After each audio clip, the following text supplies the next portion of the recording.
High all government job aspirants, welcome to my YouTube channel JN studies for government jobs. আজকে আমরা discuss করছি mock test number 124। তো এর আগে আমরা টোটাল 123 মক টেস্ট নিয়ে নিয়েছি। যারা আগের পার্টগুলো দেখোনি অবশ্যই দেখে নেবে, ভিডিও ডেসক্রিপশনে আমি প্লে লিস্ট দিয়ে রাখবো, ঠিক আছে। এবং শরীরটা খারাপ হওয়ার জন্য লাস্ট 2-3 দিন ধরে তোমাদের মক টেস্টটা নিতে পারিনি, তো আজ থেকে আবার শুরু করছি, ঠিক আছে। তো আজকে টোটাল 55+ কোশ্চেন আছে। তো আজকে তোমাদের টার্গেট হচ্ছে 40+। ওকে, লক্ষ্য রাখবে যেন 40+ পাও। আউট অফ 55+ কোশ্চেন আছে। ফার্স্ট কোশ্চেন দেখো, এটা আগে সেটাও আমি নিয়েছিলাম, অনেকজন কনফিউজ হয়ে গেছিলো প্রশ্নটা, তাই আজকে আরেকবার রিপিট করে দিচ্ছি। কি প্রশ্নটা বলেছে দেখো, কেন্দ্রীয় এবং রাজ্য পাবলিক সার্ভিস কমিশনের সভাপতি এবং অন্যান্য সদস্যরা নিযুক্ত হন কার দ্বারা। তাহলে এখানে মেন কোশ্চেনটা বলেছে ইউপিএসসি এবং আমাদের মনে করো ওয়েস্ট বেঙ্গল পিএসসি যেটা আছে, এদের যে চেয়ারম্যান, ওকে, চেয়ারম্যান বা সভাপতি, তো এদেরকে নিযুক্ত কে করেন এবং তার সাথে অন্যান্য সদস্যরাও আছেন, এদেরকে কে নিযুক্ত করেন। তো মনে রাখবে ইউপিএসসি চেয়ারম্যানকে নিযুক্ত করেন রাষ্ট্রপতি, এবং ওয়েস্ট বেঙ্গল পিএসসি বা আদার যেসব স্টেট পিএসসি আছে তাদের চেয়ারম্যান এবং অন্যান্য সদস্যদের নিযুক্ত করেন সেই রাজ্যের গভর্নর।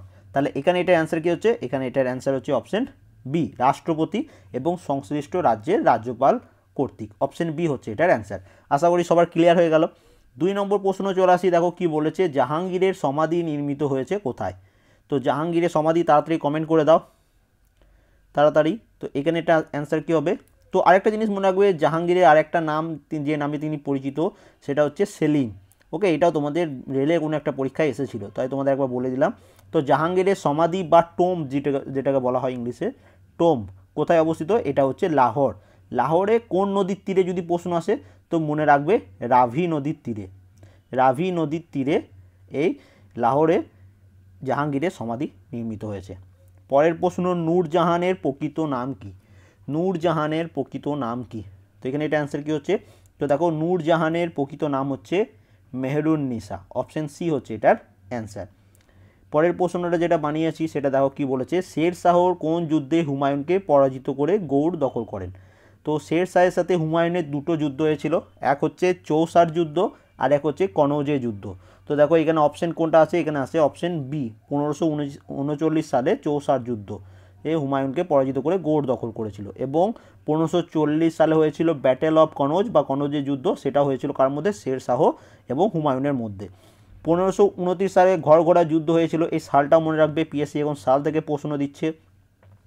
1526 সালে তোমরা সবাই জানো পানিপথের প্রথম যুদ্ধ হয়েছিল, কাদের মধ্যে, বাবর এবং ইব্রাহিম লোদি।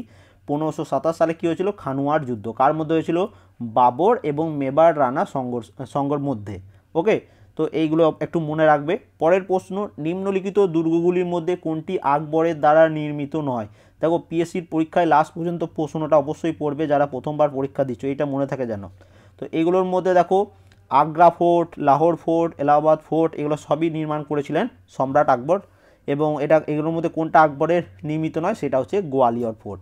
অপশন এ হবে তাহলে এখানে এটার অ্যান্সার। মুঘল যুগে কে অথর্ব বেদকে ফার্সি ভাষাতে অনুবাদ করে। তো এই ধরনের প্রশ্ন একটু স্ট্যান্ডার্ড প্রশ্ন তোমাদের পরীক্ষার জন্য রেখেছি, তো কমেন্ট করো দেখি এটা কে সঠিক অ্যান্সার দিতে পারে। মুঘল যুগের কে অথর্ব বেদকে ফার্সি ভাষাতে অনুবাদ করেছিলেন। তো মনে রাখবে এনাদের মধ্যে ইব্রাহিম সারহিন্দি, তিনি অথর্ব বেদকে ফার্সি ভাষাতে অনুবাদ করেছিলেন। সতনামী বিদ্রোহ কোন মোগল সম্রাটের আমলে হয়েছিল। তো সতনামী বিদ্রোহ কোন মোগল সম্রাটের আমলে হয়েছিল, কমেন্ট করো। আকবর, জাহাঙ্গীর, শাহজাহান, ঔরঙ্গজেব, কোনটা অ্যান্সার হবে। তো এখানে এটার অ্যান্সার কী হচ্ছে, এখানে এটা অ্যান্সার হচ্ছে ঔরঙ্গজেব। তো তোমাদের একটা কথা বলে রাখি, আমি কিছুদিন আগে তোমাদের যখন ডাব্লিউবিসিএস পরীক্ষা ছিল তখন ডাব্লিউবিসিএস হিস্ট্রির 2006 সাল থেকে আমি তোমাদের 2014 সাল পর্যন্ত মনে হয় পিবিএস এর কমপ্লিট করেছিলাম। সেখানে এনাদের সম্বন্ধে আকবর, জাহাঙ্গীর, ঔরঙ্গজেব এদের সম্বন্ধে প্রচুর পরিমাণ ডিটেলস বলেছিলাম। তো সেটার এই ভিডিও ডেসক্রিপশনে প্লেলিস্ট দিয়ে রাখবো, ওইটা একবার পুরোটা দেখে নেবে, তাহলে দেখবে প্রচুর হিস্ট্রি থেকে ডিটেলস তোমরা পেয়ে যাবে। সেই জন্য এখানে আর নতুন করে একই জিনিস রিপিট করছি না। আবার একটা নতুন প্রশ্ন তোমাদের, রানা কুম্ভের চিতোরের টাওয়ার অফ ভিক্টরি গড়ে তোলার কারণ কী ছিল। তো টাওয়ার অফ ভিক্টরি কে করেছিলেন, রানা কুম্ভ। তো এটা গড়ে তোলার কারণ কী ছিল, দেখি এটাকে সঠিক অ্যান্সার দিতে পারে। তো এখানে এটা অ্যান্সার কী হবে, যে মালওয়ার মামুদ খিলজির বিরুদ্ধে তার জয়, সে তার স্মৃতি উদ্দেশ্যে রানা কুম্ভ চিতোরের টাওয়ার অফ ভিক্টরি গড়ে তুলেছিলেন।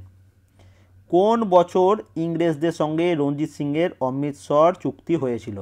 অমৃতসরের সন্ধি স্বাক্ষরিত হয় ট্রিটি অফ অমৃতসর কত সালে ইংরেজদের সাথে রঞ্জিত সিংয়ের হয়েছিল?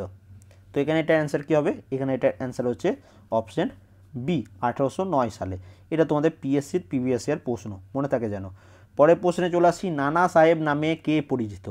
এনাদের মধ্যে কে নানা সাহেব নামে পরিচিত? তো মনে রাখবে, এনাদের মধ্যে বালাজি বাজিরাও, তিনি নানা সাহেব নামে পরিচিত। অপশন বি হচ্ছে এটার অ্যান্সার। টিপু সুলতানের রাজধানীর নাম কি?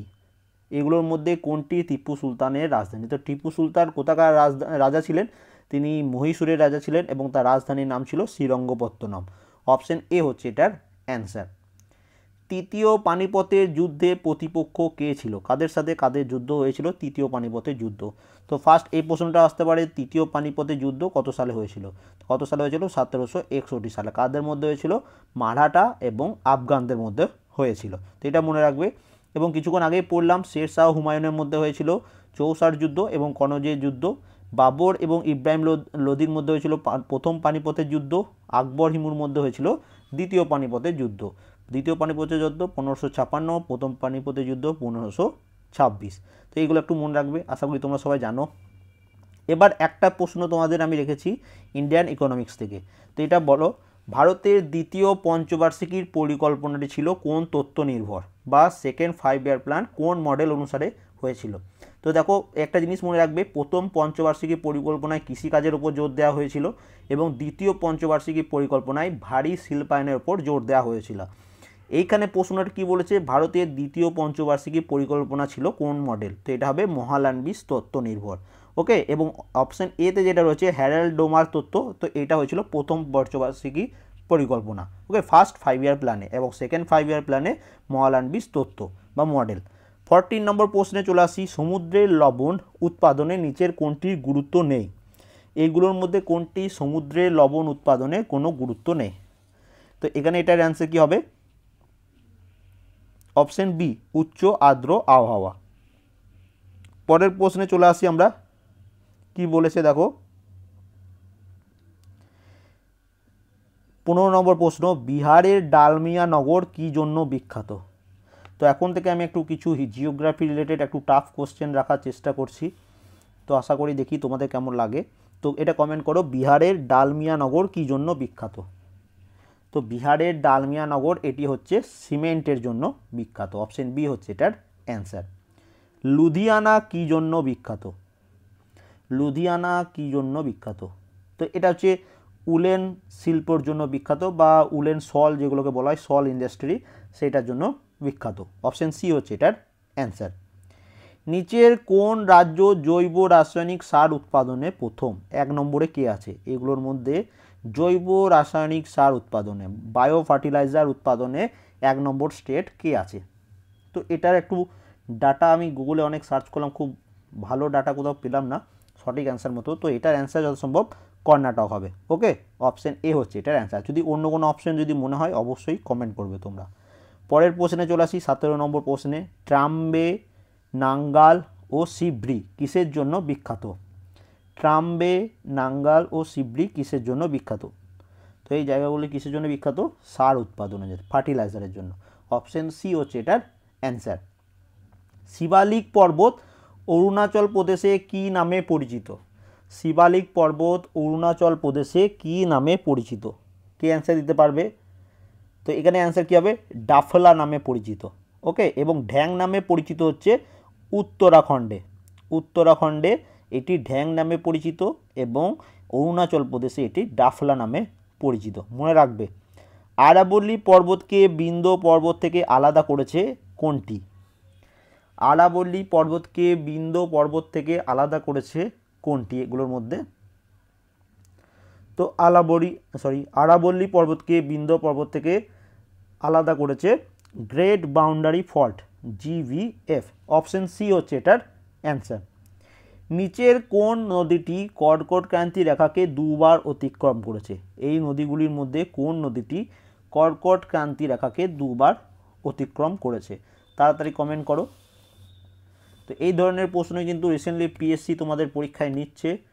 তো তো দেখা যাক কে অ্যান্সার দিতে পারো। তো এটা অ্যান্সার কী হচ্ছে মাহি নদী, মাহি রিভার, অপশন সি হচ্ছে এটার অ্যান্সার। সম্বর লেক আমরা সবাই জানি রাজস্থানে অবস্থিত। প্রশ্নটা হচ্ছে যে সম্বর লেক রাজস্থানের কোন শহরের নিকট অবস্থিত, কোন শহরের নিকট সম্বর লেক অবস্থিত। তো এটা কি অ্যান্সার হবে জয়পুর, রাজস্থানের জয়পুরের নিকট সম্বর লেক অবস্থিত। অন্ধ্রপ্রদেশ এবং তামিলনাড়ুর উপকূলীয় সমভূমি কী নামে পরিচিত, অন্ধ্রপ্রদেশ এবং তামিলনাড়ুর উপকূলীয় সমভূমি কী নামে পরিচিত, খুব ইম্পর্টেন্ট তোমাদের পরীক্ষার জন্য। তো এটা কী নামে পরিচিত, এটা হচ্ছে করমণ্ডল উপকূল নামে পরিচিত, অপশন বি হবে এখানে এটার অ্যান্সার।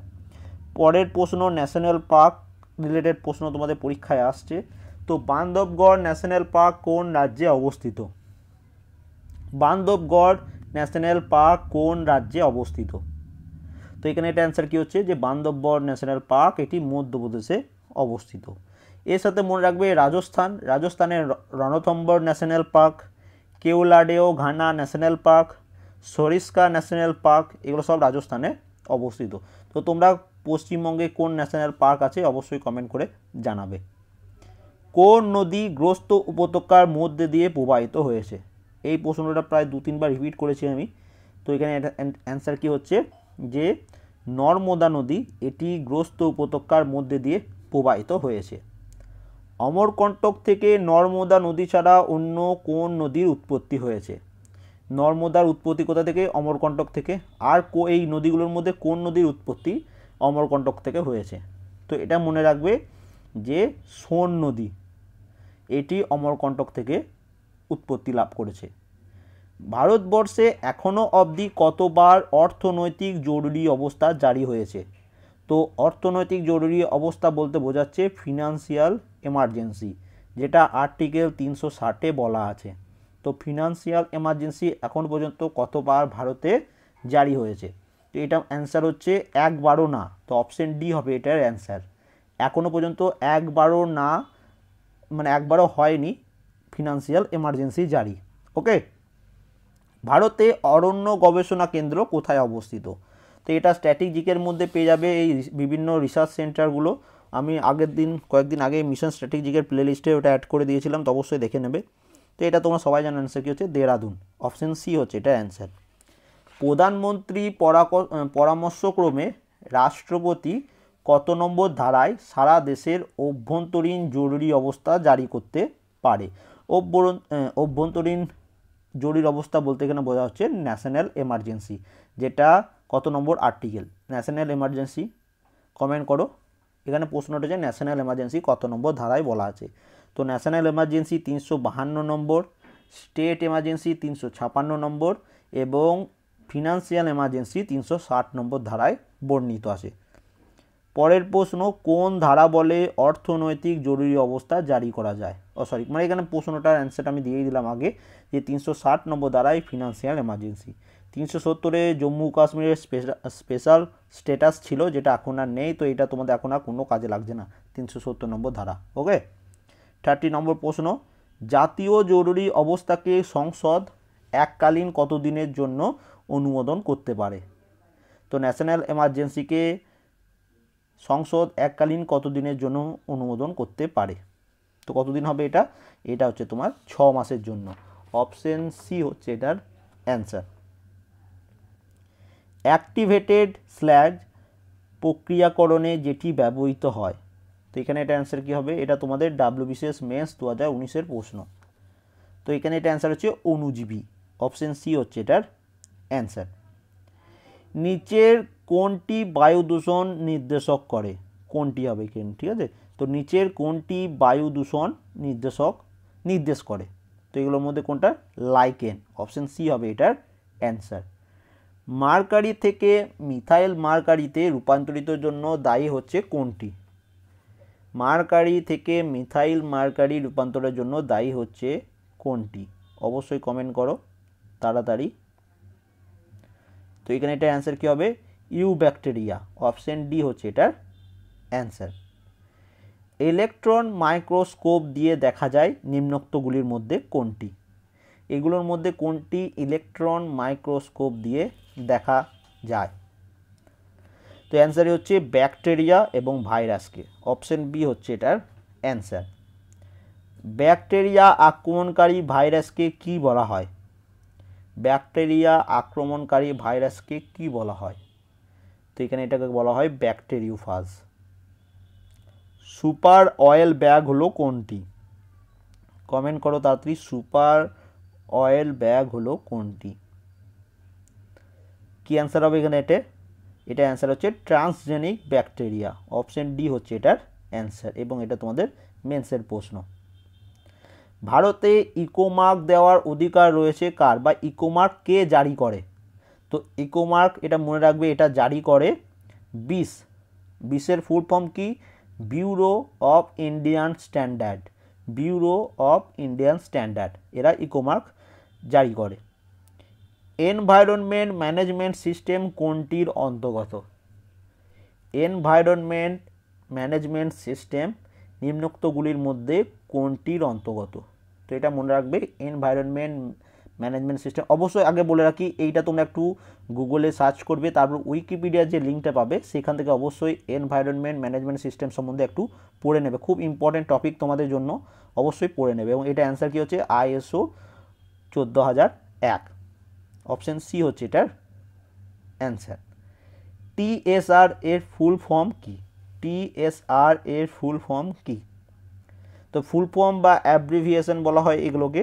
তো এটা থেকে তোমাদের প্রশ্ন আগের বছরের পরীক্ষায় এসেছিল 2018-তে। তো এই বছরে তোমাদের একটা প্রশ্ন দেখতে পাবে। তো এখানে এটা অ্যান্সার কি হচ্ছে? Terminate stay resident. Option D হচ্ছে এটার অ্যান্সার। পরিবেশে বিষাক্ত রং পরিমাপের একক হলো কোনটি? পরিবেশে বিষাক্ত রং পরিমাপের একক হচ্ছে হ্যাজন একক। অপশন বি হচ্ছে এটার অ্যান্সার। 1991 সালে নিচের কোন পরিবেশ সংক্রান্ত চুক্তি তৈরি হয়েছিল? এগুলোর মধ্যে কোনটি 1991 সালে পরিবেশ সংক্রান্ত চুক্তি? কোনটা হবে? এগুলো কিন্তু সব নতুন প্রশ্ন, আমি একটু স্ট্যান্ডার্ড করার জন্য চেষ্টা করছি তোমাদের পরীক্ষার কোশ্চেনগুলো, কারণ এখন তোমরা জানো পিএসসি কত স্ট্যান্ডার্ড কোশ্চেন বানাচ্ছে। তো এবং এনভায়রনমেন্ট রিলেটেড প্রশ্ন তোমাদের দেখবে পরীক্ষায় পেয়ে যাবে। তো এটা অ্যান্সার কি হচ্ছে? আন্টার্কটিক চুক্তি। অপশন সি হচ্ছে এটার অ্যান্সার। ইন্ডিয়ান বয়লার অ্যাক্ট 1923 কোন প্রকার দূষণের সাথে যুক্ত? তো বয়লার থেকে কোন ধরনের দূষণ হয় তোমরা সবাই জানো? বায়ু দূষণ। অপশন এ হচ্ছে এটার অ্যান্সার।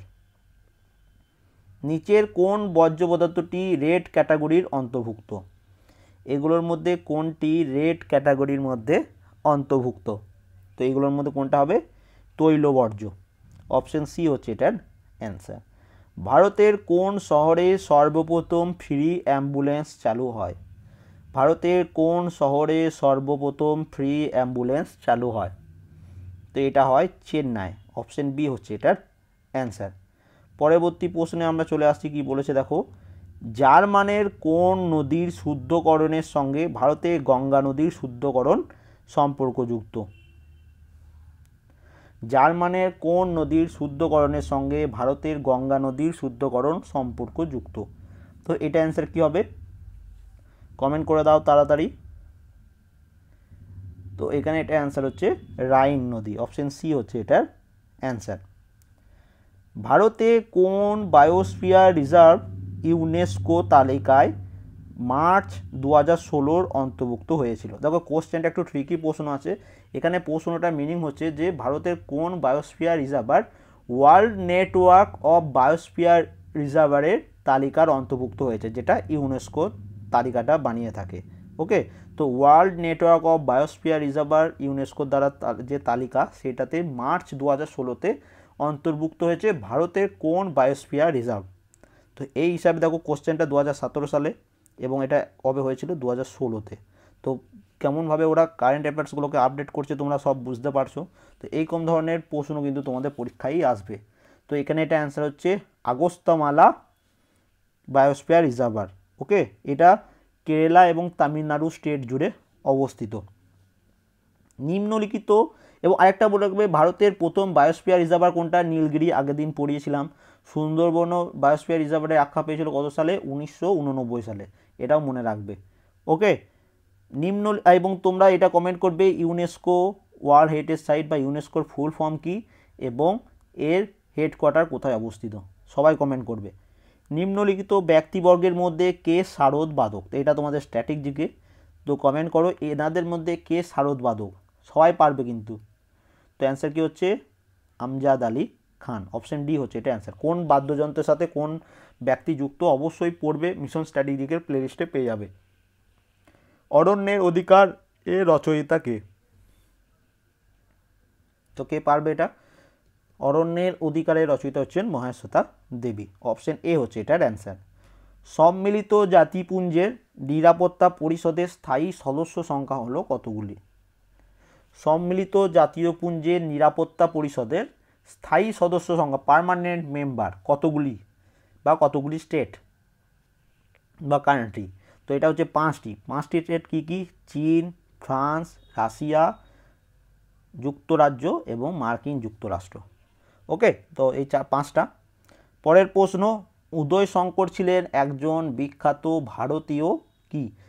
এটা দেখো ক্লার্কশিপের স্ট্যাটিক জিকে, তো কে অ্যান্সার করতে পারবে? উদয় শঙ্কর ছিলেন একজন বিখ্যাত নৃত্যশিল্পী, অপশন বি হবে এটার answer. Satish Dhawan space centre কোথায় অবস্থিত? সতীশ ধাওয়ান স্পেস সেন্টার কোথায় অবস্থিত? তাড়াতাড়ি কমেন্ট করে ফেলো। তো এটা কোথায়? অন্ধ্রপ্রদেশে। ক্রিয়া জগতে যে ব্যক্তিকে ফ্লাইং শিখ, এখানে স্পেলিং মিস্টেক আছে, তো ফ্লাইং শিখ বলা হয় তার আসল নাম কি? তো ফ্লাইং শিখ কাকে বলা হয়? মিলখা সিংকে, অপশন সি হচ্ছে এটার অ্যান্সার। পরবর্তী খুব ইজি একটা, books and authors, discovery of India বইটির রচয়িতা কে? ডিসকভারি অফ ইন্ডিয়া বইটির রচয়িতা কে? তো অ্যান্সার কী হবে? পণ্ডিত জওহরলাল নেহেরু। দুনিয়ার মজদুর এক হও কে বলেছিলেন? দুনিয়ার মজদুর এক হও, এই উক্তিটি কার? তো এই উক্তিটি কার? এই উক্তিটি হচ্ছে কার্ল মার্কসের, অপশন এ হচ্ছে এটার অ্যান্সার। হিমালয়ান মাউন্টেনিয়ারিং ইনস্টিটিউট কোথায় অবস্থিত? হিমালয়ান মাউন্টেনিয়ারিং ইনস্টিটিউট কোথায় অবস্থিত? তো এটা ওয়েস্ট বেঙ্গলের কোথায়? ওয়েস্ট বেঙ্গলের দার্জিলিংয়ে, অপশন সি হচ্ছে এটার অ্যান্সার। সংবিধানের কোন সংশোধনের মাধ্যমে জিএসটি ভারতে লাগু হয়? সংবিধানের কোন সংশোধনের মাধ্যমে জিএসটি ভারতে লাগু হয়? তো জিএসটি ভারতে লাগু হয়েছিল 101তম সংবিধান সংশোধনের মাধ্যমে, অপশন ডি হচ্ছে এটার অ্যান্সার। ভারতের রিজার্ভ ব্যাংকের প্রতিষ্ঠা সালটি হলো কত? তো এইখানেও অনেকজন কনফিউজ হয়ে যায়। তো দেখো, ভারতীয় রিজার্ভ ব্যাংক এটা প্রতিষ্ঠা হয়েছিল 1935 সালে এবং এটা ন্যাশনালাইজড হয়েছিল 1949 সালে। দুটো জিনিস উল্টোপাল্টা করে প্রশ্নটা আসে, হয় কবে প্রতিষ্ঠা হয়েছিল, না হয় কবে ন্যাশনালাইজড বা জাতীয়করণ। তো এস্টাবলিশ বা প্রতিষ্ঠা হয়েছিল 1935 সালে, ন্যাশনালাইজড বা জাতীয়করণ হয়েছিল 1949 সালে।